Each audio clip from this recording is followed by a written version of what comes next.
Welcome to Study IQ. This is lecture number 15 and the final in the internal security series. हम internal security की जो series आपके साथ लेकर आए थे उसमें आप terrorism, left wing extremism, north east insurgency, hinterland terrorism, Jammu and Kashmir militancy, cyber terrorism, basically internal आंतरिक सुरक्षा से रिलेटेड जो जो इश्यूज थे हमने उनके बारे में डिस्कस किया. एक इंपॉर्टेंट वाला उसमें बीच में रह गया है. There are certain laws which are related to internal security जो कि रेगुलरली एग्जाम्स में पूछे जा सकते हैं, एमसीक्यूज के तौर पर भी और ऐसे टाइप क्वेश्चंस के तौर पर भी. आज की क्लास में हम उन 3 स्पेसिफिक लॉज के बारे में और एक पर्टिकुलर एजेंसी के बारे में डिस्कस करेंगे. नंबर 1, सबसे पहले अफ्स्पा. आपने नाम जरूर सुना होगा. जो देश में डिस्टर्ब्ड एरियाज होते हैं वहां पर AFSPA, armed forces special powers act लगा दिया जाता है. उसके बाद मकोका. महाराष्ट्र गवर्नमेंट ने टेररिज्म और ऑर्गेनाइज्ड क्राइम से निपटने के लिए एक लॉ बनाया जिसको कहते हैं महाराष्ट्र मकोका.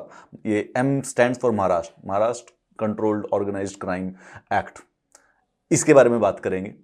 ये इंपॉर्टेंट क्यों है? क्योंकि इस प्रकार से जो लॉ है ये सिर्फ और सिर्फ एक स्टेट लॉ है लेकिन उसके बावजूद भी इंपॉर्टेंट है.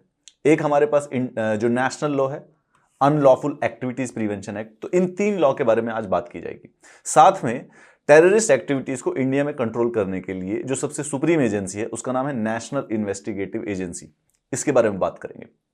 मोर इंपॉर्टेंटली आज क्योंकि हमारा सबसे ये इस सीरीज का इंटरनल सिक्योरिटी की सीरीज का लास्ट लेक्चर है, so we will talk about the certain questions जो कि मैं आपको प्रोवाइड कराऊंगा इस वीडियो के लास्ट में, जिनको आप आंसर राइटिंग के रूप में प्रयोग करेंगे. You can at your home shall write those answers and get it peer check. 2-3 लोग मिलके उन क्वेश्चंस को लिखिए. जब आप उन सारे क्वेश्चंस को लिख लोगे मोर और लेस आपकी इंटरनल सिक्योरिटी पूरा का पूरा तैयार हो जाएगा. सिर्फ और सिर्फ क्लासेस देखने से, वीडियो देखने से एक स्टेप पूरा होता है. जो फाइनल है उसको बेसिकली एक बार क्या नाम है पेपर पर खुद जब लिख के देखोगे तो वो ज्यादा बेहतर समझ आता है, ज्यादा बेहतर प्रिपरेशन होती है.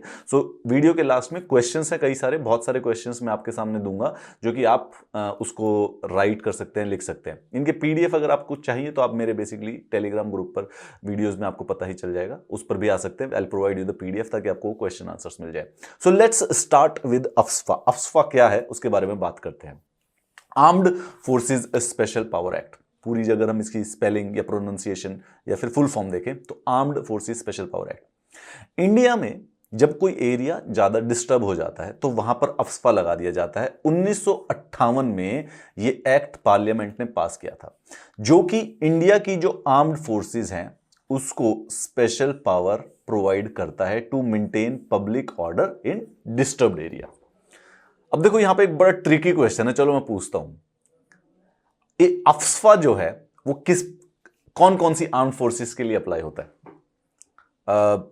Centrally armed police forces, Indian army, Indian air force, Indian navy and rapid action force. यहां पे तुम ट्रिक में फंस गए. एक्चुअली मैं बताता हूं. देखिए इंडियन आर्म्ड फोर्सेस जब तुमने बोला तो हमने सिक्योरिटी फोर्सेस की क्लासेस की थी तो तुम्हें यह तो पता है कि इंडियन आर्म्ड फोर्सेस में कौन कौन आते हैं. आर्मी आती है, नेवी आती है और एयरफोर्स आती है. That you were right about. But interestingly Indian arm forces सिर्फ आर्मी और एयरफोर्स के ऊपर अप्लाई होता है, नेवी डजंट. देखो ये इंटरनल सिक्योरिटी का मामला है. और the interesting thing about the navy is that कि नेवी यूजुअली जो देश की टेरिटरी के अंदर जो चीजें होती हैं, फिजिकल लैंड टेरिटरी जो होती है वहां पर सिर्फ आर्मी और एयरफोर्स काम करती है. नेवी जो होती है वो देश की फिजिकल टेरिटरी में नहीं, फिजिकल टेरिटरी के बाहर काम करती है.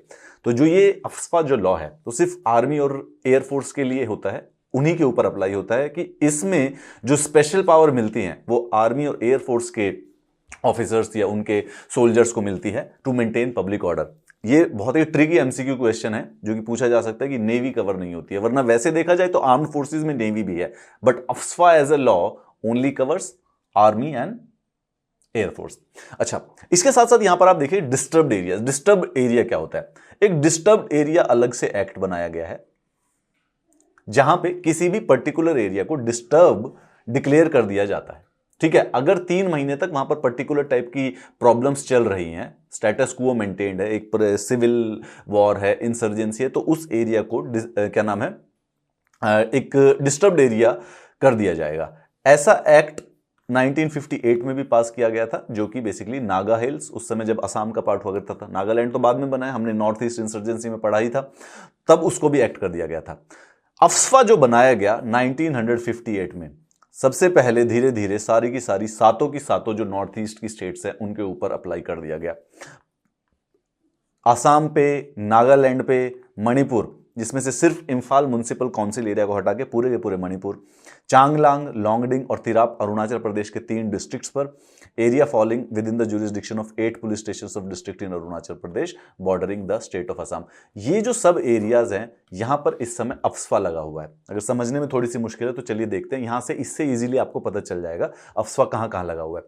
तो सबसे पहले नागालैंड पे इस समय armed forces special power act लगा हुआ है, असम में लगा हुआ है, मणिपुर में सिर्फ इंफाल म्युनिसिपल एरिया को छोड़ के बाकी सारे के सारे एरिया पे अफ्स्पा लगा हुआ है, अरुणाचल प्रदेश में तिराप, चांगलांग और Longding district plus 20 kilometre belt bordering Assam. तो असम से अरुणाचल प्रदेश का जितना भी बॉर्डर अटैच्ड है यहां तक, तो यहां के 20 किलोमीटर बॉर्डर पर अफ्स्पा लगा हुआ है। Meghalaya 20 kilometre belt with common border with Assam, लेकिन ये बस यहां पर इस पूरे के पूरी स्क्रीन पर ये देखिएगा कि ये हट गया है यहां से, ठीक है, this has been removed on 2018, तो इस समय मेघालय पर नहीं है।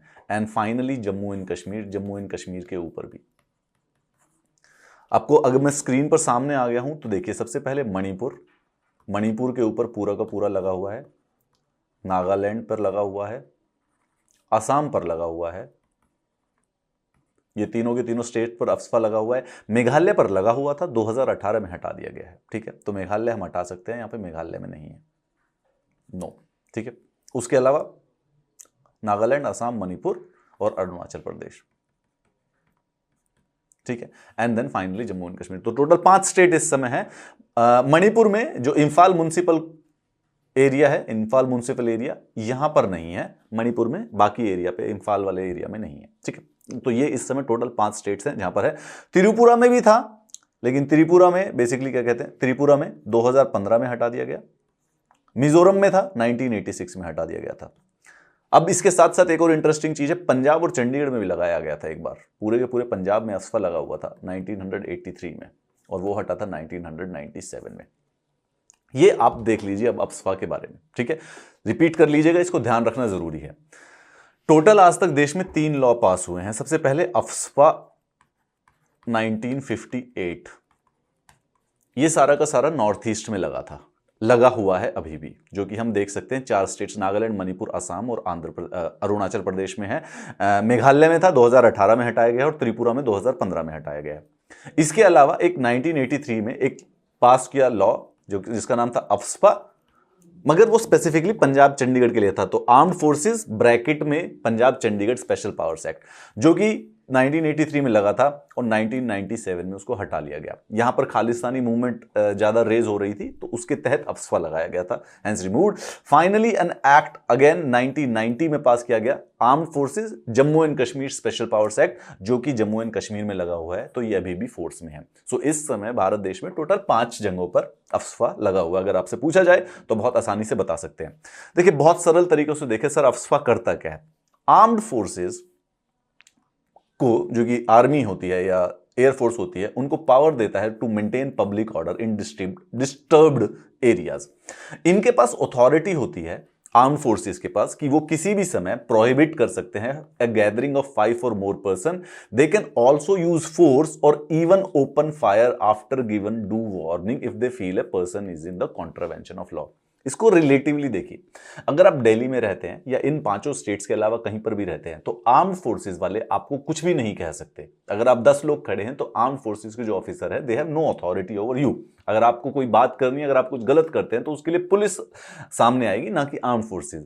जिस एरिया में आर्म्ड फोर्सेस लगते हैं, एक्ट लगता है, वहां पे आर्मी के जो लोग होते हैं उनके पास ये पावर दी जाती है, special power, armed forces special power act. उनको स्पेशल पावर होती है कि वो किसी भी प्रकार का एक्शन ले सकते हैं, जरूरत पड़ने पर फोर्स भी यूज कर सकते हैं, गोली भी चला सकते हैं अगर 5 से ज्यादा लोग कहीं पर खड़े हैं और उनकी बात टाल रहे हैं। अगर सस्पिशन है, army can also arrest a person without a warrant, enter और search a premises without a warrant. सोच के देखिए कि यूजुअली आर्मी आपके घर में कभी भी नहीं घुस सकती है, ना ही आपसे आर्मी किसी प्रकार का सवाल कर सकती है। हावेवर जो ये 5 स्टेट है जहां पर arm forces special power act लगा हुआ है, वहां पे आर्मी ऑफिसर बिना वारंट के किसी को गिरफ्तार भी कर सकते हैं इस एक्ट के तहत, और बिना परमिशन के किसी के घर के अंदर घुस के उसकी चेकिंग भी कर सकते हैं। यह स्पेसिफिकली किया जाता है एक्स्ट्रा ऑर्डिनरी सर्कमस्टेंसेज में।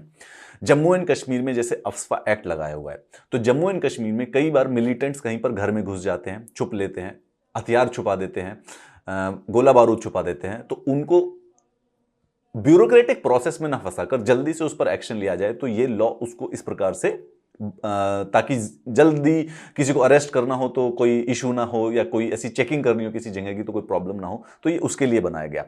एनी पर्सन, जब भी किसी को अरेस्ट किया जाता है, कस्टडी में किया जाता है, तो बाद में आर्मी ऑफिसर जिसने भी अरेस्ट किया होगा उसको फिर जो नियरेस्ट पुलिस स्टेशन उनके पड़ता है उनके पास उनको सौंप देते हैं एक रिपोर्ट के साथ कि इनको किस किस सर्कमस्टेंसेस में रिपोर्ट किया गया था। So this is what AFSPA law is. Disturbed area, एक बार देख लेते हैं कि डिस्टर्ब्ड एरिया क्या होता है। आर्म्ड फोर्सेज एक्ट सिर्फ डिस्टर्ब्ड एरिया में लगता है, तो दिल्ली है। अब दिल्ली जब तक डिस्टर्ब्ड एरिया डिक्लेयर नहीं किया जाएगा तब तक वहां पर अफ्स्पा नहीं लगाया जाएगा। तो डिस्टर्ब्ड एरिया क्या होता है? डिस्टर्ब्ड एरिया वो होता है जो कि अफ्स्पा लॉ के सेक्शन 3 के तहत डिस्क्राइब होता है या डिक्लेयर किया जाता है। An area can be disturbed due to the differences और dispute between members of different religious, racial, language और रीजनल ग्रुप्स और कास्ट और कम्युनिटीज। सेंट्रल गवर्नमेंट या गवर्नर या administrator of the union territory can declare the whole और part of the state और union territory as a disturbed area. देखो, इसमें बात समझने की जरूरत है कि बेसिकली किसी भी स्टेट में या किसी भी एरिया में जब 2-3 मेंबर्स के बीच में, 2-3 समुदायों के बीच में कोई भी डिफरेंसेस होंगे, रिलीजियस डिफरेंसेस हो गया, रेशियल हो गया, कम्युनिटी हो गया, कोई भी मतलब जिससे ये प्रॉब्लम लगे कि एक दूसरे के साथ लड़ाई हो सकती है, कोई एथनिक इश्यूज हो सकते हैं, इंसर्जेंसी होने की संभावना है, तो उस एरिया को सेक्शन 3 ऑफ अफ्स्पा के तहत डिस्टर्ब्ड एरियाज डिक्लेयर किया जाता है। कौन डिक्लेयर करता है? सबसे पहले सेंट्रल गवर्नमेंट डिक्लेयर करती है, दूसरा गवर्नर ऑफ द स्टेट या administrator of the union territory. जब गवर्नर और एडमिनिस्ट्रेटर ऑफ यूनियन टेरिटरी कहते हैं तो इसका मतलब ये हुआ कि सेंट्रल गवर्नमेंट ही कर रही है, क्योंकि वो सेंट्रल गवर्नमेंट के एजेंट होते हैं स्टेट पे, रिप्रेजेंटेटिव होते हैं स्टेट पे। तो गवर्नर जब कुछ डिक्लेयर करता है तो वो सेंट्रल गवर्नमेंट के कहने पर ही करेगा। सो प्राइमरली सेंट्रल गवर्नमेंट के पास ये पावर है टू डिक्लेयर इट। एमसीक्यू में क्वेश्चन आएगा तो ये तीनों चीजें आपको आइडेंटिफाई करनी पड़ेगी कि centre yes, governor of A state yes, और उसके बाद administrator of a union territory. तो चंडीगढ़ एक यूनियन टेरिटरी है, तो इसका मतलब उस समय जो उनके एडमिनिस्ट्रेटर थे उन्होंने डिक्लेयर किया था, और पंजाब एक स्टेट है तो इसका मतलब उनके गवर्नर ने डिक्लेयर किया था वहां पर अफ्स्पा। ठीक है, disturbed area as a declare हो जाएगा, और जैसे ही डिस्टर्ब्ड एरिया है तो वहां पर अफ्स्पा लगाया जा सकता है। लोगों के अनुसार इस इशू क्या बैठा है अफ्स्पा का? अफ्स्पा कहते हैं कि इससे कई ह्यूमन राइट प्रॉब्लम्स क्रिएट हो जाती हैं। ठीक है, this goes against human rights. Controversial law रहा है, ये अभी भी कंट्रोवर्शियल है जम्मू एंड कश्मीर में और नॉर्थ ईस्ट में, थोड़ा सा बहुत ही ज्यादा एग्रेसिव है। इंडीड आपने मणिपुर के एक बहुत पॉपुलर एक्टिविस्ट का नाम सुना होगा, Irom Sharmila. Irom Sharmila has been staunchest opponents of it. Indeed उन्होंने 16 साल तक हंगर स्ट्राइक की थी, 16 ईयर्स तक उन्होंने हंगर स्ट्राइक की थी, फ्रॉम नवंबर 2000 टू अगस्त 2016। कहते सर 16 साल तक अगर हंगर स्ट्राइक की थी तब तो मतलब ये तो मतलब फिजिकली पॉसिबल नहीं है। देखिए, जब कोई हंगर स्ट्राइक करता है तो पुलिस उसे जेल में डाल सकती है पकड़कर, हंगर स्ट्राइक करने के उसके तौर पर कि वो सुसाइड करने की कोशिश कर रहा है, that is against the law, तो उनको पुलिस जेल में डाल देती है। इरम शर्मिला हंगर स्ट्राइक पे गई तो उनको जेल में डाल दिया गया। जेल में डाल के उनको ग्लूकोज के द्वारा बेसिकली लिक्विड डाइट दी गई। उन्होंने 16 साल तक उन्हीं लिक्विड डाइट पर जिंदा रही, उन्होंने कोई खाना नहीं खाया। 16 ईयर्स के बाद वो उनका जो डिमांड थी, उनकी डिमांड ये थी कि अफ्स्पा को नॉर्थ ईस्ट से हटा दिया जाए। However AFSPA is still actually applicable in the 4 states of north east, क्योंकि अभी भी वहां पर डिस्टर्बेंसेस ज्यादा है, तो गवर्नमेंट के लिए पॉसिबल नहीं है अफ्स्पा को आसानी से हटा देना। This is what AFSPA law is, इसको बारे में समझ के रखिएगा। आ जाते हैं हम सेकेंड लॉ पर, मकोका। मकोका मतलब Maharashtra control of organised crime act. हम जब टेररिज्म के बारे में पढ़ रहे थे तो हमने पढ़ा था कि मुंबई कैसे 1990 के दशक में हब बन गया था टेररिस्ट एक्टिविटी का, जब उनके साथ ऑर्गेनाइज्ड क्राइम भी साथ में कोलेट होने लग गए। तो दाऊद इब्राहिम की डी कंपनी ने जब टेररिस्ट एक्ट्स करने लग गए तो महाराष्ट्र गवर्नमेंट को इस बात का एहसास हुआ कि ऑर्गेनाइज्ड क्राइम जो कि इतनी रूट्स ले चुका है उस स्टेट में, उनके लिए एक स्पेशल लॉ बनाना पड़ेगा, क्योंकि जो रेगुलर लॉज हैं वो उनको कैप्चर करने में कंप्लीट साबित नहीं हो रहे हैं। MCOCA was made to make special provisions for prevention and control for coping with the criminal activity of organized crime syndicate, या फिर उनसे रिलेटेड कोई भी मैटर हो। ये लॉ महाराष्ट्र में बनाया गया है 1999 में to combat organised crime and terrorism. So Mumbai धमाके जो 1993 में हुए थे बेसिकली, जो कि एक ऑर्गेनाइज्ड क्राइम सिंडिकेट ने टेररिस्ट एक्टिविटी की थी, उसी का फाइनल मैनिफेस्टेशन रिप्रेजेंटेशन जो था वो मकोका में निकला। मकोका में ऑर्डिनरी लॉज के अकॉर्डिंग कुछ कुछ स्पेशल प्रोविजंस हैं। सो वी विल डिस्कस कि इसमें स्पेशल क्या है ऐसा कि इसको डिस्कस करना पड़ता है इंटरनल सिक्योरिटी से रिलेटेड इशू में। मकोका स्टेट गवर्नमेंट को कुछ स्पेशल पावर दे देता है to tackle organised crime and the terrorism, जिसमें पावर ऑफ सर्वेलेंस भी है, रिलैक्स्ड एविडेंशियरी स्टैंडर्ड, मतलब कि यूजुअली जो नॉर्मल लॉ होता है या नॉर्मल कोर्ट में कन्विक्शन पे जाए तो एविडेंस बहुत ज्यादा स्ट्रांग होता है, उनकी रिक्वायरमेंट बहुत ज्यादा होती है। मकोका में थोड़ा सा रिलैक्स स्टैंडर्ड है। प्रोसीजरल सेफगार्ड, अगर प्रोसीजर को अपनाते वक्त कुछ गड़बड़ वड़बड़ हो जाए तो भी जो पुलिस ऑफिसर्स हैं उनको सेफगार्ड दिए गए हैं। Prescribing additional criminal penalties including the death penalty, इसमें ऑर्गेनाइज्ड क्राइम के अगेंस्ट और टेररिज्म के अगेंस्ट एक तो जो पेनल्टीज हैं, जो सजा है, पनिशमेंट है, वो बढ़ा दी गई है और डेथ पेनल्टी भी दी जाती है। देखो ये देख के आपको थोड़ा सा समझ में आएगा दो तीन चीजें। सबसे पहले याद करते हैं MCOCA applies to the entire state of Maharashtra. तो अगर आपसे कोई पूछे कि मकोका पूरे देश में कहां कहां पर अप्लाई होता है, तो सबसे पहले महाराष्ट्र, एक और जगह पर होता है, I am coming to it. Home ministry of India extended the applicability of MCOCA to NCT. 2002 में मकोका को एनसीटी यानी national capital territory of Delhi India में भी लगा दिया गया।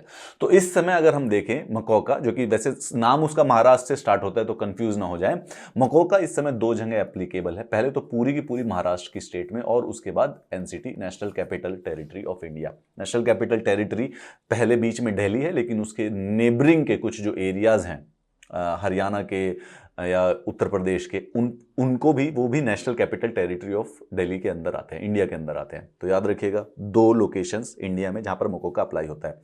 जिस जगह पर मकोका अप्लाई होता है, it overrides all other Indian laws, will prevail over any Indian law that conflicts with the provision that the MCOCA contains. तो अगर किसी के ऊपर मकोका का चार्ज लगा दिया गया तो उस एरिया में, जो कि इस समय दो ही हैं, महाराष्ट्र और NCT national capital territory of India, यहां पर जब भी किसी इंडिविजुअल के ऊपर मकोका का चार्ज लगाया जाएगा तो इन दोनों टेरिटरीज के जो कोई लॉ हैं, अगर कोई कॉन्फ्लिक्ट होता है मकोका का, तो मकोका वुड बी सुप्रीम और उसी के प्रोविजंस को माना जाएगा। इसमें स्पेशलिटी क्या है, what is special about MCOCA? सबसे पहले तो मकोका स्पेशल कोर्ट्स और प्रोसिक्यूटर्स को स्टैब्लिश कराता है केस चलाने के लिए। ये स्पेशल पावर देता है पुलिस को to conduct surveillance in the form of written, oral and electronic evidence. In general जो पुलिस होती है उनके पास सर्वेलेंस की पावर्स नहीं होती हैं, वो इलीगल होता है उनका सर्वेलेंस करना अनटिल अनलेस वो सेक्रेटरी लेवल से कहीं परमिशन लेके आए। मकोका ये नॉर्मल पुलिस को भी सर्वेलेंस की पावर देता है कि वो रिटन, ओरल या इलेक्ट्रॉनिक एविडेंस को इंटरसेप्ट कर सकते हैं एक केस बनाने के लिए। अगर मकोका के अंदर किसी भी इंडिविजुअल के पास आर्म्स या वेपन पाए जाते हैं जो कि माना जाता है कि उससे कोई ऑफेंस कमिट किया जाएगा या क्राइम सीन पर उनके फिंगरप्रिंट्स मिल जाते हैं, सो स्पेशल कोर्ट, जो मकोका के जो स्पेशल कोर्ट्स हैं, they are permitted to assume that they are guilty of committing that crime. कानून का एक बेसिक प्रिंसिपल है that you are presumed innocent until proven guilty. तभी अगर एलिगेशन है तो आप ये सिंपल कह सकते हैं कि ये केस कोर्ट में है, अभी तक मैं कन्विक्ट नहीं हुआ हूं। कन्विक्शन का मतलब है कि आप गिल्टी हैं, ठीक है। तो लॉ का प्रिंसिपल होता है you are presumed innocent until proven guilty. MCOCA इस प्रिंसिपल को रिवर्स कर देता है। प्रिंसिपल को रिवर्स किया, you are guilty until proven innocent. So ये प्रिंसिपल मकोका में उल्टा हो गया। They have reverse the principle of law that person is presumed innocent until proved guilty by transferring the burden of proof of innocence to person accused of crime. Burden of proof का मतलब क्या होता है? जब police आपको पकड़ती है तो पुलिस आप किसी क्रिमिनल को, अगर पुलिस किसी क्रिमिनल को पकड़ती है तो उस क्रिमिनल के अगेंस्ट पुलिस एविडेंस इकट्ठा करती है और उसके बाद पुलिस रिस्पॉन्सिबिलिटी लेती है कोर्ट में ये प्रूव करने की ये क्राइम इसी बंदे के ऊपर किया गया है। यानी कि बर्डन ऑफ प्रूफ पुलिस के ऊपर है, प्रोसिक्यूशन के ऊपर है कि हम प्रूफ करके दिखाएंगे कि ये क्रिमिनल है।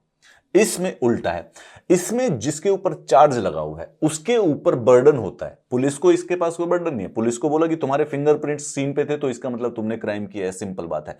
अब बर्डन अक्यूज्ड के ऊपर आ गया ये प्रूव करने का कि मैं इनोसेंट हूं, मैंने ऐसा कोई क्राइम नहीं किया है। मकोका में, बाकी ऑर्डिनरी लॉज में पुलिस के ऊपर बर्डन होता है। MCOCA prohibits any lawsuit against the state government or any officer or state authorities for actions done in good faith or actions done in pursuance of MCOCA. ये बहुत ही ज्यादा कंट्रोवर्शियल प्रोविजन है मकोका का।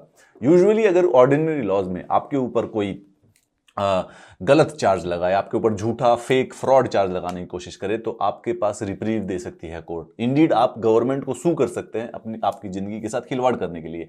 लेकिन अगर आपके ऊपर मकोका का चार्ज लगाया जाता है तो जो स्टेट गवर्नमेंट होती है, अथॉरिटीज होते हैं या पुलिस ऑफिसर्स होते हैं, they are protected by law. उनको सू नहीं किया जा सकता है क्योंकि ऐसा माना जाता है कि they are acting in good faith. At least वो उनकी इंटेंशन अच्छी थी। अगर उनसे कोई गलती हुई है तो मकोका के अंदर वो प्रोटेक्टेड होते हैं।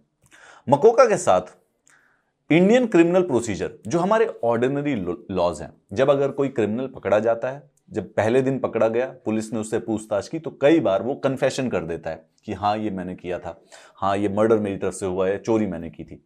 लेकिन ऐसा कन्फेशन जो कि पुलिस के सामने किया जाता है ये कोर्ट में एडमिसिबल नहीं होता। मतलब कि उस कन्फेशन के बेसिस पर सजा नहीं सुनाई जा सकती है। इंडीड पुलिस को एविडेंस प्रूव करना, एविडेंस प्रोवाइड करना पड़ता है कि ये कन्फेशन जो इन्होंने किया है ये एक्चुअली में क्राइम कैसे किया गया था। अगर एविडेंस प्रूव ना किया जा सके और सिर्फ कन्फेशन हो तो वो जो अपराधी है वो छूट जाएगा। मकोका में कन्फेशन की एक्चुअली में वैल्यू है। अगर कन्फेशंस किए जाएं किसी भी प्रकार से इंटेरोगेशन के द्वारा, मकोका इसको एक एक्सेप्शन मानता है, इस चीज को एक्सेप्शन रखता है। इंडीड कुछ कन्फेशन जो कि पुलिस ऑफिसर को सामने की जाए they are admissible as evidence. तो ऑर्गेनाइज्ड क्राइम के किसी आपने इंडिविजुअल को पकड़ लिया पुलिस ने, उन्होंने सुपरिटेंडेंट ऑफ पुलिस के सामने कन्फेशन दे दिया तो यही कन्फेशन से उसको जेल हो सकती है। अब हाँ, बस इसमें कुछ कंडीशंस रखी हुई है कि जो पुलिस ऑफिसर जिसके सामने कन्फेशन दिया गया है वो सुपरिटेंडेंट ऑफ पुलिस या उससे ऊपर का होना चाहिए, कन्फेशन रिकॉर्डेड होना चाहिए, और जब पर्सन कन्फेशन करे तो उसको ये बता देना चाहिए कि चाहो तो नहीं करो और अगर करोगे तो इसको एविडेंस पे यूज करना पड़ेगा। Whatever you say will be used against you in the court of law। बस अगर इतना बता दिया और उसके बाद उसने कन्फेशन कर दिया तो that would B an evidence और बेसिकली उसको कन्विक्शन हो सकती है, जेल हो सकती है मकोका के अंदर। This doesn't happen in the ordinary law. Ordinary law में कितने ही कन्फेशन कर लो, कोर्ट में उसकी कोई वैल्यू नहीं है, जज उसको नहीं मानता है। अच्छा, दूसरा मकोका के साथ एक इंटरेस्टिंग चीज है, भारत में प्रोटेक्शन ऑफ विटनेस के लिए किसी भी प्रकार का कोई लॉ नहीं है, कोई भी लॉ नहीं है। यूजुअली अगर आप यूनाइटेड स्टेट्स या किसी डेवलप्ड कंट्रीज में जाएंगे तो वहां पर प्रोटेक्शन ऑफ विटनेस के लिए एक प्रोग्राम रहते हैं जिसमें विटनेस का नाम नहीं बताया जा सकता है, उनको पुलिस प्रोटेक्शन मिलती है। अगर कोई ऑर्गेनाइज्ड क्राइम के अगेंस्ट वो किसी प्रकार का सबूत देते हैं तो कई बार ऑर्गेनाइज्ड क्राइम उनके ऊपर अटैक कर देता है, वेंजफुल हो जाता है उनके अगेंस्ट, तो उनको प्रोटेक्शन करके उनकी आइडेंटिटी बदल के उनको कहीं दूसरी जगहों पर भी सरकार जो होती है, गवर्नमेंट जो होती है, शिफ्ट करा देती है। भारत में विटनेस प्रोटेक्शन का कोई प्रोग्राम नहीं है। मकोका लॉ के तहत however special courts basically intervene कर सकती हैं, कुछ मेजर्स ले सकती हैं to protect the identity of witness. Indeed वो कोर्ट प्रोसीडिंग्स स्पेशल लोकेशंस पे होल्ड कर सकती है सिर्फ उसको विटनेस को प्रोटेक्ट करने के लिए। विटनेस का नाम हटा सकती हैं अपने ऑर्डर से, डिस्कशन ही ना हो, ताकि जो क्रिमिनल बॉस हो उनको पता ही नहीं चले कि उनके अगेंस्ट किसने गवाही दी है।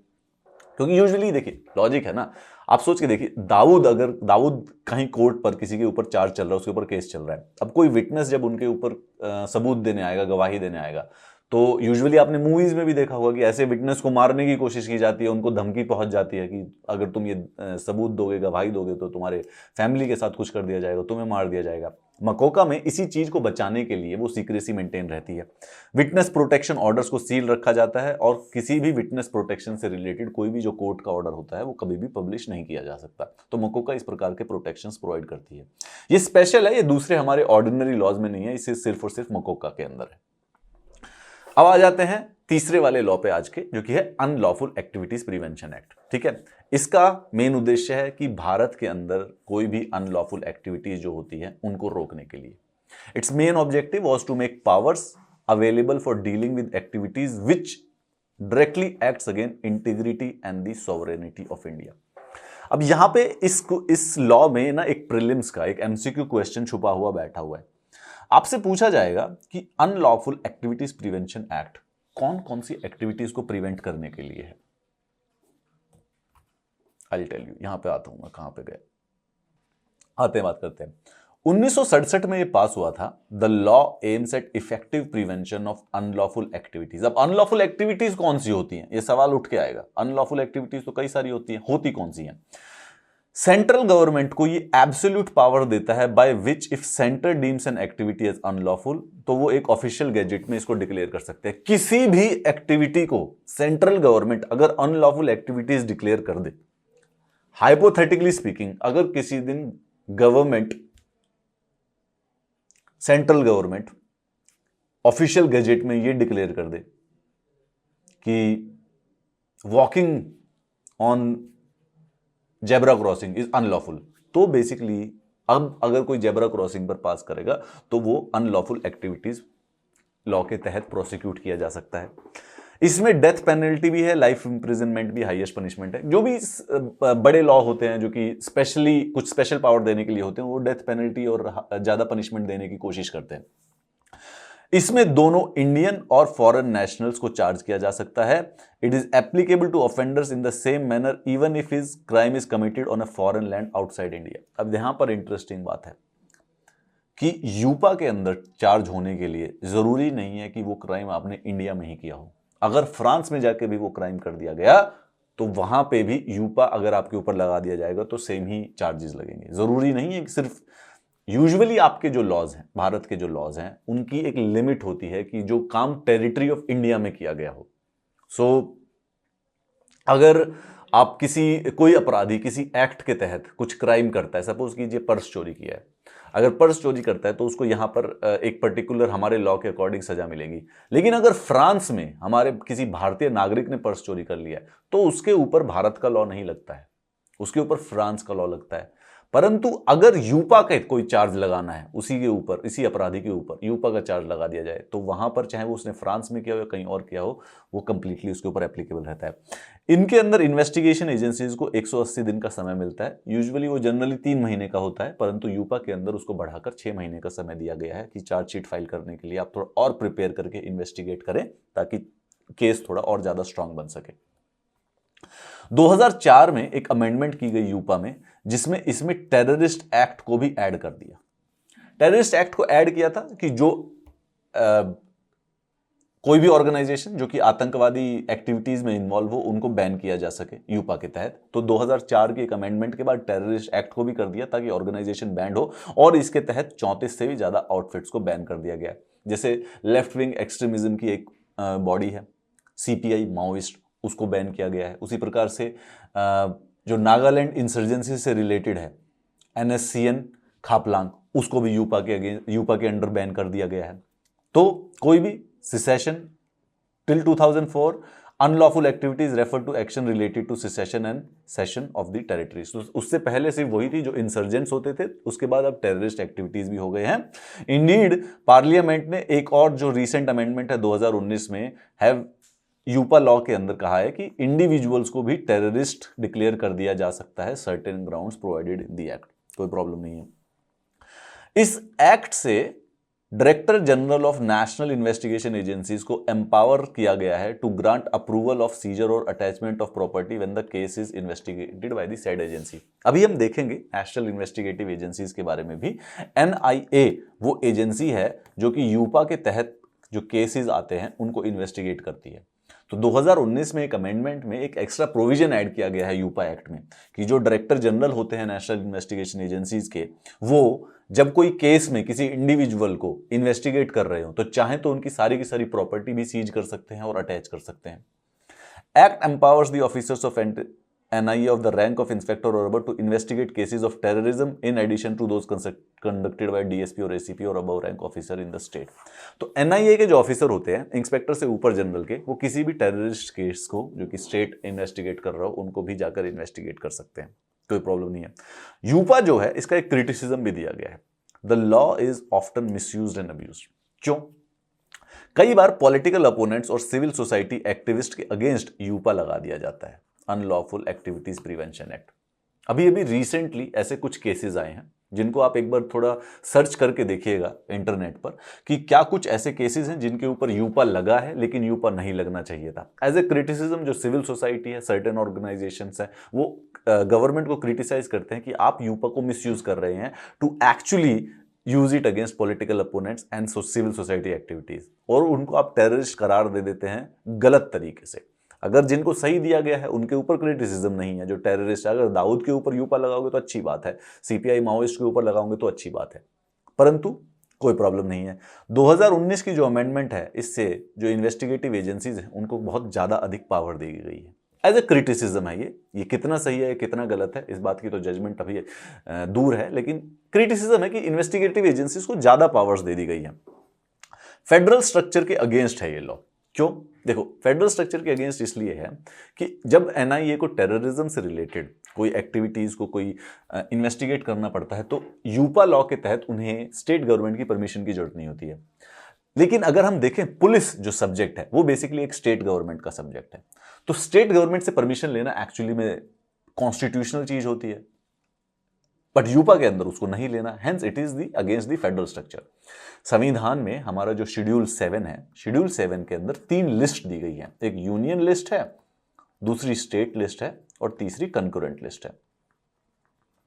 ये बेसिकली डोमेन बताती है सेंट्रल और स्टेट गवर्नमेंट का। यूनियन लिस्ट में जो सब्जेक्ट लिखे हुए हैं उन पर सिर्फ यूनियन लिस्ट लॉ बना सकती है, स्टेट लिस्ट में जो सब्जेक्ट लिखे हुए हैं उस पर सिर्फ स्टेट का हक है लॉ बनाने का, और कंकरेंट लिस्ट में जो सब्जेक्ट लिखे हुए हैं उस पर यूनियन और स्टेट दोनों लॉ बना सकती है। पुलिस जो सब्जेक्ट है वो बेसिकली स्टेट लिस्ट में लिखा हुआ है, यानी पुलिस या जो लॉ एंड ऑर्डर है उस पर सिर्फ और सिर्फ स्टेट लॉ बना सकती है, ना कि सेंटर बना सकती है। परंतु यूपा लॉ के तहत वो पुलिस का भी काम ले रही है, केंद्र सरकार कर रही है, तो ये एक फेडरलिज्म के अगेंस्ट जाने की संभावना रखता है। करना क्या चाहिए? अब जब भी आपसे क्वेश्चन पूछा जाएगा यूपा का क्रिटिकल एनालिसिस, आपसे क्वेश्चन आएगा मेंस में कि अनलॉफुल एक्टिविटीज प्रिवेंशन एक्ट का क्रिटिकल एनालिसिस करो, तो क्रिटिकल एनालिसिस में आप इसको डिस्क्राइब करने के बाद कि यूपा एक्ट क्या क्या करता है, उसकी अमेंडमेंट्स कौन कौन सी है, आप उसका क्रिटिसिज्म प्रोवाइड करेंगे और फाइनली कंक्लूजन में ये सब लिखेंगे कि एंटी टेरर लॉज जो होते हैं जैसे कि यूपा हो गया, अफ्स्पा हो गया, इनको यूज नहीं करना चाहिए as a tool to silence the critics of the government. Committee एक सेटअप होनी चाहिए to examine and supervise the process of designated individual as terrorist. ऐसे आर्बिट्री किसी को भी टेररिस्ट डिक्लेयर नहीं करना चाहिए। Indeed there shall be a committee जो कि इस बात को एग्जामिन करे और रिव्यू करे कि कौन से इंडिविजुअल को टेररिस्ट किस बेसिस पर डेजिग्नेट किया जा रहा है। एंड आर्बिट्रीनेस, जो आर्बिट्रीनेस है उसको लॉ के अंदर चेक करना चाहिए जुडिशियल रिव्यू के तहत।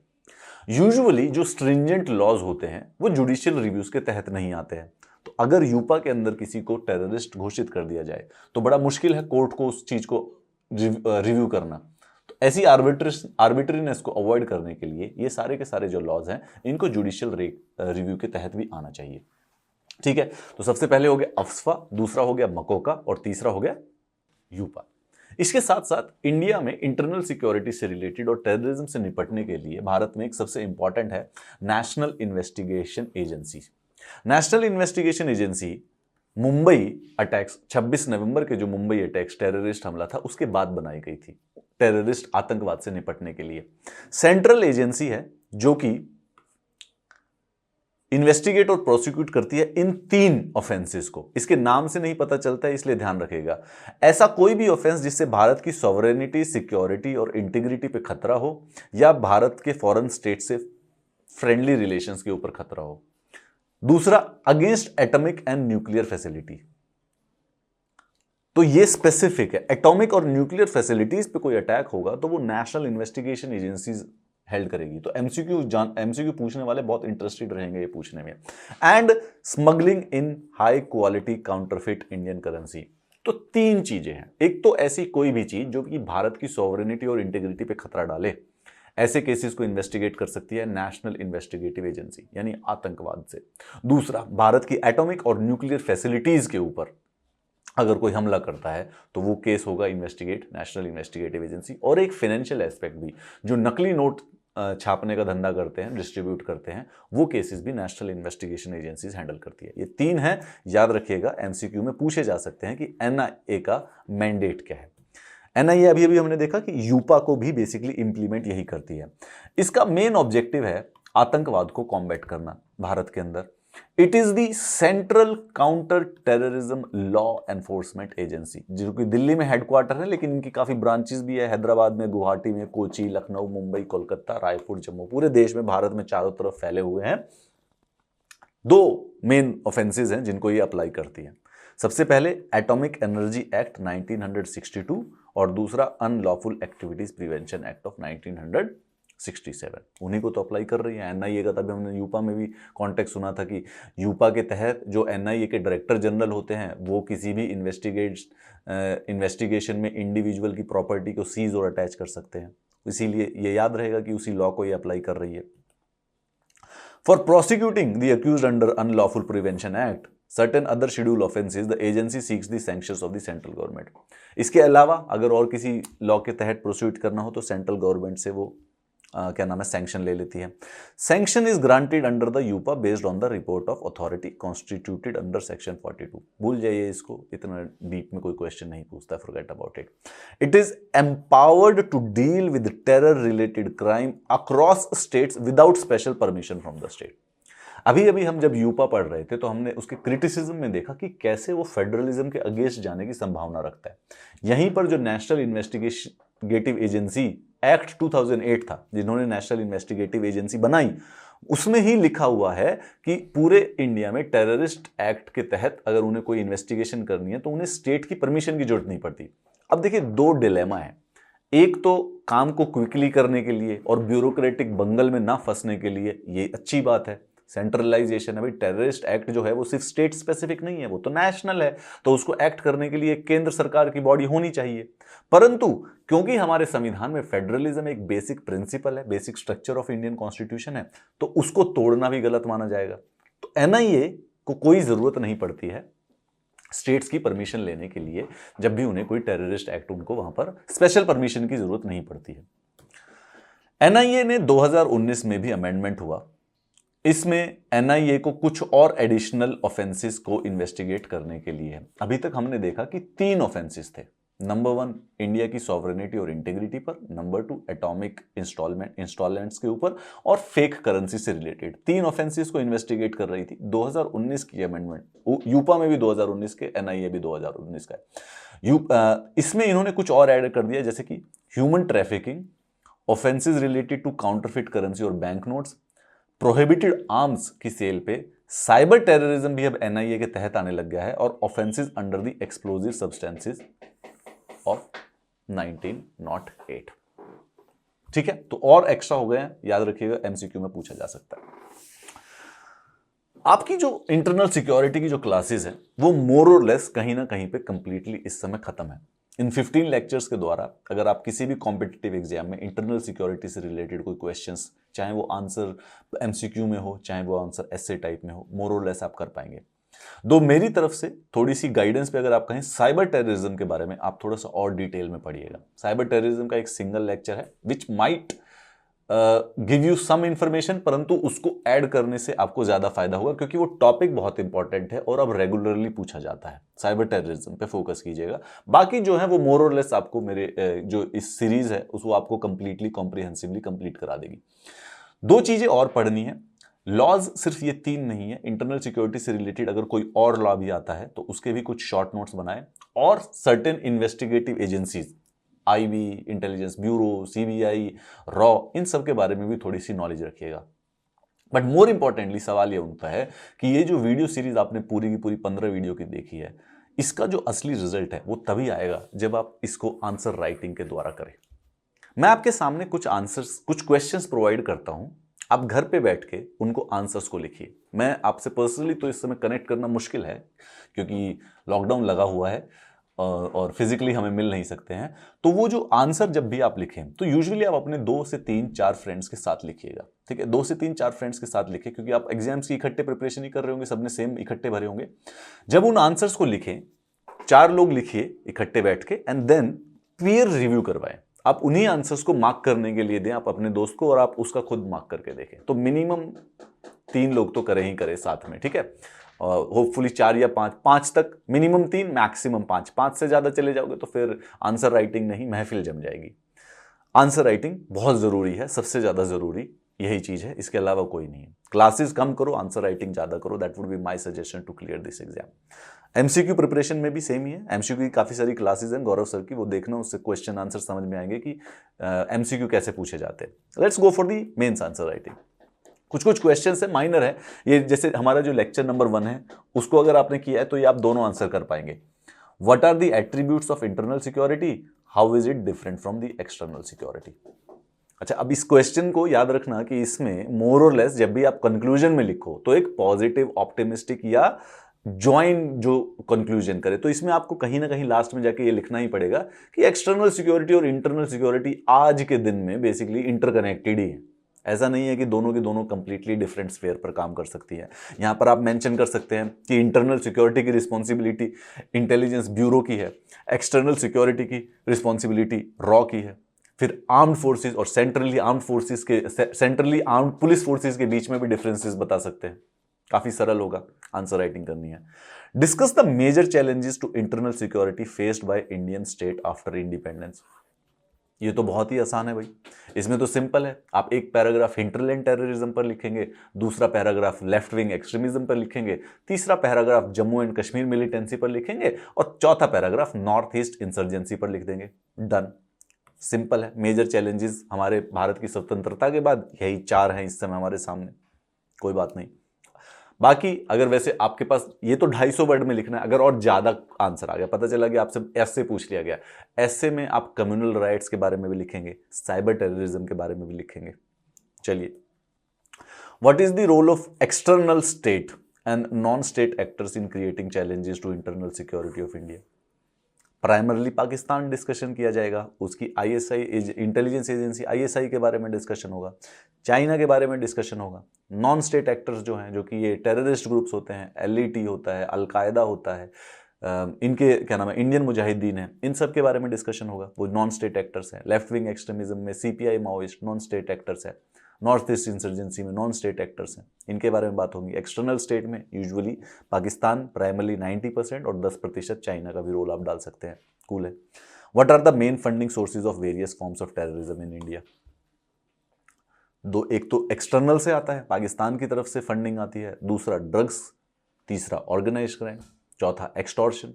ये हम इसमें भी कोई, ये तो बल्कि बहुत ही सरल क्वेश्चन है, इसको तो आप करेंगे तो इतना आसान लगेगा, but answer writing is the key. 250 word में जिसको भी लिखना हो, जो भी क्वेश्चन आंसर लिखे, सिर्फ 250 वर्ड्स में लिखने की कोशिश करें, और हमेशा फॉलो करोगे 250 वर्ड्स के अंदर कि एक इंट्रोडक्शन रखिए बेसिक वाला, ठीक है। इंट्रोडक्शन प्राइमरली होता है डेफिनेशन से related, just define the things.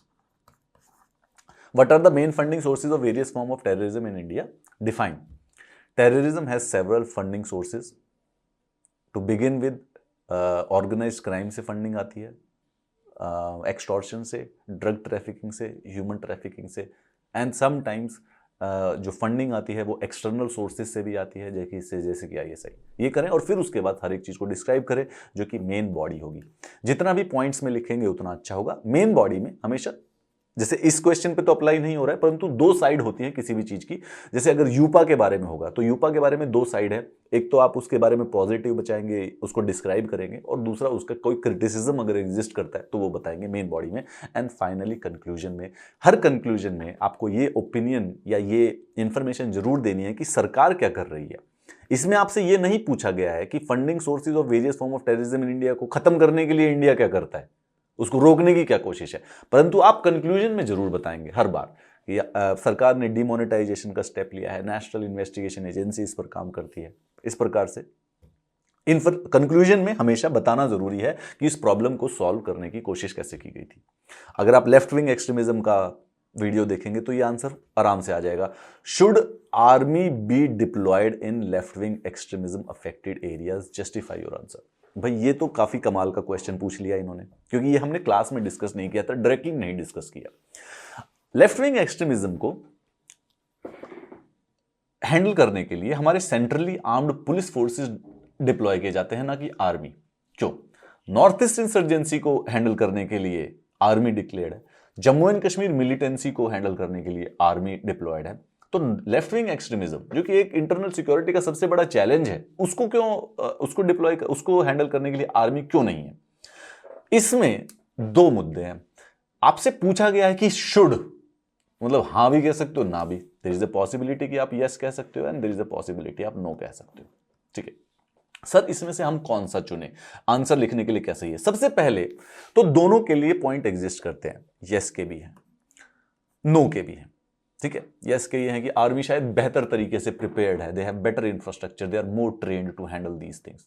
No का ये है कि नहीं होना चाहिए। लेफ्ट विंग एक्सट्रीमिज्म में जो नक्सलाइट्स हैं वो वन वे और दी अदर भारतीय नागरिक ही हैं। जम्मू एंड कश्मीर मिलिटेंट्स भारतीय नागरिक नहीं है, और वो भारत स्टेट से अलग भी नहीं होना चाहते हैं। उनकी जो मेन प्रॉब्लम है नक्सलाइट्स की, वो डेवलपमेंट से एसोसिएटेड है, पॉवर्टी से एसोसिएटेड है, डेप्रीवेशन से एसोसिएटेड है। तो ऐसे में ज्यादा एलियनेशन हो सकती है आर्मी को डिप्लॉय करने से। हेंस यस के आप कुछ पॉइंट्स लिखेंगे, नो के कुछ पॉइंट्स लिखेंगे, एंड फाइनली आप उसमें सपोर्ट कीजिए जो प्रैक्टिकल है। अगर आर्मी को डिप्लॉय किया जा सकता लेफ्ट विंग एक्सट्रीमिज्म में, तो एक्चुअली में कर रखा होता। आपको अगर आइडेंटिफाई करना है कि सर इसमें से ओपिनियन कौन सा होना चाहिए, तो बहुत सरल है। अगर आर्मी को डिप्लॉय करना होता तो अब तक कर चुके होते। वहां पर सीआरपीएफ और सीएपीएफ नहीं होती, आर्मी होती, लेकिन नहीं है। इसका मतलब गवर्नमेंट का जो स्टैंड है आर्मी को डिप्लॉय करने का नहीं है। तो आपका स्टैंड हमेशा वो होना चाहिए जो सरकार का स्टैंड है। तो नहीं है तो आप फाइनली नो पर ही जाएंगे। सिंपल बात है, लिखिएगा इसको, काफी अच्छा आंसर है। दोस्तों का भी देखिएगा कि उनका क्या विचार है। एक्सट्रीम मत लीजिएगा, बस कोई एक्सट्रीम ओपिनियन कभी भी किसी भी आंसर में ना पड़े। आंसर जो है एकेडमिक आंसर, आपका पर्सनल जो ओपिनियन है वो एक्सट्रीम हो सकता है अगर आप चाहें तो, लेकिन आंसर एकेडमिक आंसर लिखते वक्त आप हमेशा बैलेंस आंसर लिखने की कोशिश करें। अगर नहीं भी आता है तब भी दूसरा व्यू पॉइंट कहीं से भी क्रिएट करके सोच के लिखना जरूरी है। Right a short note on money laundering and prevention of money laundering act. ये तो बहुत ही सीधा सीधा सरल है, वीडियो देखिएगा आप, इसके ऊपर है, मनी लॉन्ड्रिंग के ऊपर, टेरर फाइनेंसिंग के ऊपर। उसमें बिल्कुल सिंपल दिया हुआ है, बोरिंग क्वेश्चन है, लिखना जरूर बट ये क्योंकि मुश्किल है। अच्छा, ये जो क्वेश्चन है ये 2013 में यूपीएससी मेंस में पूछा गया था। यूपीएससी मेंस का क्वेश्चन है ये, और हमने डिस्कस नहीं किया था सीरीज में, बट सोच के देखिए। ये साइबर टेररिज्म से रिलेटेड है। What are social networking sites and what security implications do these present. तो जो पहला पार्ट है what are the social networking sites, ये तो आप बहुत सरलता से बता दोगे, बल्कि मुझसे ज्यादा, प्रोबेबली एग्जामिनर से ज्यादा नाम बता दोगे। सर हम तो वो सोशल नेटवर्किंग साइट्स यूज करते हैं जो कि टीचर्स को याद ही नहीं है, पता ही नहीं होंगी। व्हाट सिक्योरिटी इंप्लीकेशन, आईसिस नाम की जो टेररिस्ट ऑर्गेनाइजेशन है, उन्होंने बेसिकली सोशल मीडिया का बड़ा प्रयोग किया, सोशल मीडिया लोगों को रिक्रूट करने के लिए, रेडिकलाइज करने के लिए। वहीं पर बुरहान वानी जो कि जम्मू एंड कश्मीर मिलिटेंसी में एक कमांडर थे, जिनको क्या नाम है, सिक्योरिटी फोर्सेज में एनकाउंटर में मार गिराया था 2016 में, उन्होंने भी सोशल नेटवर्किंग का बड़ा प्रयोग किया था रिक्रूटमेंट के लिए, रेडिकलाइजेशन के लिए, प्रोपोगेट करने के लिए अपने विचारों को। तो एक प्रकार की सिक्योरिटी इंप्लीकेशंस ये क्रिएट करती है। बहुत सरल क्वेश्चन है, आप बिना पढ़े भी इसको लिखने की संभावना रखते हैं। I hope you will right it down. What do you understand by Central Armed Police Forces? Mandate of the National Investigation Agency. आज का अभी आपने 5 मिनट पहले पढ़ा है कि नेशनल इन्वेस्टिगेशन एजेंसीज का मैंडेट क्या है। भारत के अंदर terrorist activities to combat terrors, और उसके बाद वो 3-4 चीजें लिखेंगे। एनी एक्टिविटी जिससे सॉवरेनिटी और इंटेग्रिटी पे खर्च हो, एटॉमिक एनर्जी वाले कोई एक्ट के ऊपर हो, और क्या कहते हैं एक और था, काउंटरफिट करेंसी से रिलेटेड जो, ये उनका मैंडेट है। आप लिखेंगे इसको, फिर उसके बारे में इसको एक्सप्लेन करेंगे। इसके बारे में जो अभी 2019 में अमेंडमेंट हुई वो बताएंगे, क्रिटिसिज्म भी बताएंगे कि ज़्यादा पावर्स मिल गई है नेशनल इन्वेस्टिगेशन को शायद, या नहीं मिली है। अगर आप मानते हैं कि नहीं मिली है तो बोले कि हैंडल करने के लिए है, फेडरलिज्म पर खतरा हो सकता है। फेडरलिज्म अभी हुआ नहीं है, हो सकता है, एग्जिस्ट करता है पॉसिबिलिटी, वो लिखेंगे आप इसके अंदर। Balanced answer, these are the questions. Hybrid warfare is a multi pronged warfare methodology, the response should be holistic in nature. अब हाइब्रिड वॉरफेयर क्या होता है भाई हाइब्रिड वॉरफेयर का मतलब ये है कि सारे मल्टीपल तरीके से, एक पता चला पाकिस्तान इंडिया में बॉर्डर पे भी अटैक कर रहा है, एयरफोर्स पे भी अटैक कर रहा है, नेवी पे भी अटैक कर रहा है, साइबर टेररिज्म भी चला रहा है, साथ में टेररिस्ट एक्टिविटीज भी चला रहा है, काउंटरफिट करेंसी भी, हाइब्रिड है, मल्टीपल स्पेसिस पे होगा ये वॉरफेयर। होलिस्टिकली नेचर है, ऐसा नहीं है कि इसको इसके लिए जो रिस्पॉन्स है वो भी होलिस्टिक होना चाहिए। World is becoming an increasingly unsafe place, and that means security must assume topmost priority. Discuss the statement in the light of need of defense sector reforms in India. Focus ये है कि भारत का जो defence sector है उसमें reforms लाने हैं, उन्हीं के बारे में डिस्कस करना है बस प्राइमरली। पहली जो स्टेटमेंट है वो आपको थोड़ा डराने के लिए है, उसका ज्यादा रोल नहीं है, रोल है एक्चुअली में डिफेंस सेक्टर रिफॉर्म्स का। उसके कॉन्टेक्स्ट में बताएं, India is one of the major hubs of the illicit drug trade. Discuss the statement in light of drug abuse problems in India specially in border area. यहां पे तो map बनेगा, India का map बनेगा, और यहां पे राइट हैंड साइड पे गोल्डन ट्रायंगल और ये लेफ्ट हैंड साइड पे गोल्डन क्रीसेंट बनाया जाएगा। वो मैप जैसी बना दोगे तो नंबर मिलेंगे, उसके बाद तो आसान से सरलता से डिस्कशन हो सकती है। फिर साथ में आप उसको ऑर्गेनाइज करें, वो टेररिज्म के साथ भी अटैच कीजिए, एक नंबर एक्स्ट्रा आएगा। Digital India requires a strong focus on cyber security, discuss the challenges faced by cyber security and suggest ways to increase cyber expertise in India। ये मैंने अभी एक बार पहले भी इंसिस्ट किया था, दोबारा से करता हूँ, साइबर सिक्योरिटी और साइबर टेररिज्म के जो इश्यूज हैं उन, अगर इंटरनल सिक्योरिटी पढ़ रहे हो तो उनके ऊपर सबसे ज़्यादा फोकस रखना। सबसे ज़्यादा फेवरेट टॉपिक्स हो रखे हैं कॉम्पिटिटिव एग्जाम्स के आजकल।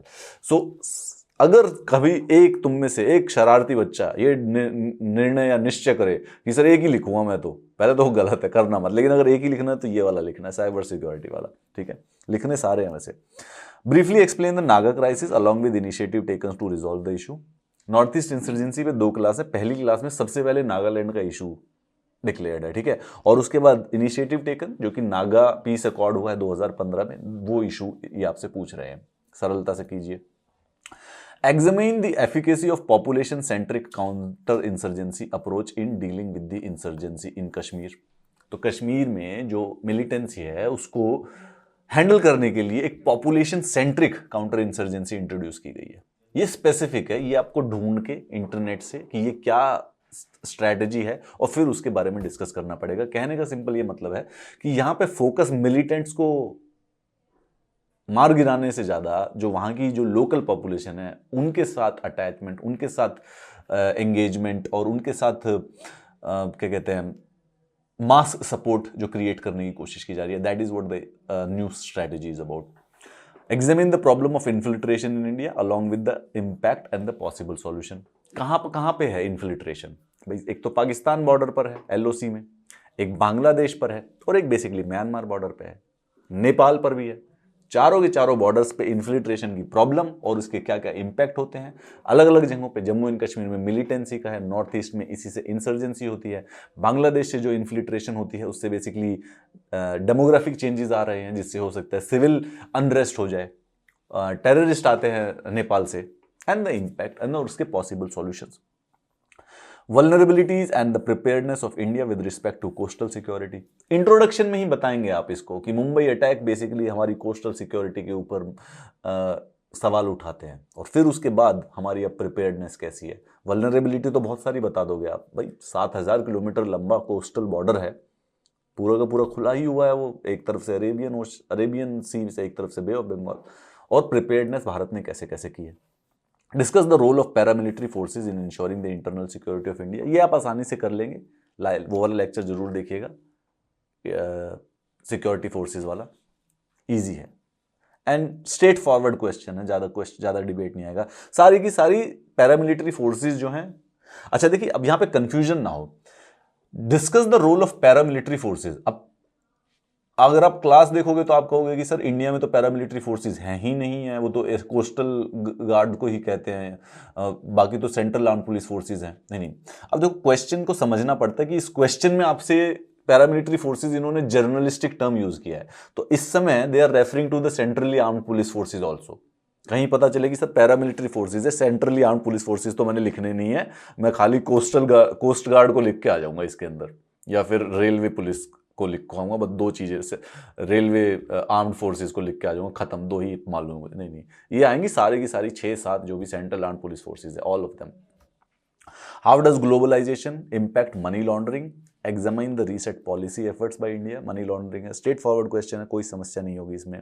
Terrorism poses a grave challenge to national security, suggest some possible steps that needs to tackle this manage. अब तो रिपीटिशन पे आने लग गए हैं, कोई समझ नहीं है। To what extent the social welfare measures adopted by government of India in insurgency hit region has bore the desired fruits. Insurgency जब हमने पढ़ी थी नॉर्थ ईस्ट की, तो हमने 2-3 एरियाज भी पढ़े थे, त्रिपुरा, मेघालय, जहां पे इंसर्जेंसी बिल्कुल सबड्यूड है, कंट्रोल पे है। तो आप लिखेंगे वो रीजंस जो सोशल वेलफेयर मेजर्स की वजह से वो इंसर्जेंसी अब रिजल्ट ला रही है कि वो कंट्रोल में आ रही है। इंडीड लेफ्ट विंग एक्सट्रीमिज्म के जो डिस्ट्रिक्ट्स हैं उनके भी नंबर कम हो गए हैं, 120 से लेकर 60 पे आ चुके हैं अप्रोक्सीमेटली इस समय। वो इसीलिए है क्योंकि सोशल वेलफेयर मेजर्स लिए गए हैं गवर्नमेंट के द्वारा। Will discuss them. Home ministry ने अभी अभी ऑर्डर इशू किए 10 सेंट्रल गवर्नमेंट एजेंसीज को to monitor, intercept and decrypt all data contained in any computer system. आपको क्या लगता है ये सब पावर कंटेम्पररी इंटरनल सिक्योरिटी को चैलेंज करने के लिए जरूरी है? Critically analyse. 2 व्यू पॉइंट, एक जगह पर होगा कि ये सर्वेलेंस की पावर ज्यादा दे दी गई है, एक जगह पर होगा कि शायद ये इस समय मॉडर्न टाइम में जरूरत है। डिफिकल्ट क्वेश्चन है, इसको भी लिख के जरूर देखना, very difficult question, no doubts about it, but if you will write तो आएगा।